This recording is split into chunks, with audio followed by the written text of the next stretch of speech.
শুভ দুপুর বন্ধুরা, তোমরা সকলে কেমন আছো? আশা করি ভালোই আছো, আমিও ভালোই আছি বন্ধুরা। তো দেখো দুপুরে রান্নাবাড়ির দিকে চলে আসলাম। দেখো কী রান্না করতেছি। এই ভাত হয়ে গেল বন্ধুরা, আর এখানে করলাম তোমার একটা করলাই ভাজলাম, বেশি না, কচুর লতি করলাম বন্ধুরা। এখানে আছে তোমার সোয়াবিন দিয়ে পেঁপের তরকারি, আর এখানে মুরগির মাংস করব। ছেলে মাছ খায় না, যার জন্য সব রেডি করে রাখছি। এখানে মশলা বেটে রাখছি, এই যে পেঁয়াজ টেয়াজ সব কাটা রেডি, বসাবো খালি। আর এখানে বসিয়েছি বন্ধুরা, দেখো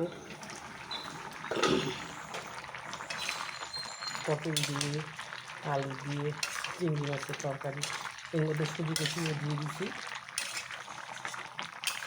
ঝোলটা একটু শুকাবে, ঝোলটা শুকাইলে পরে গরম মশলা দিয়ে নামাই ফেলবো। এই দেখো তরকারি।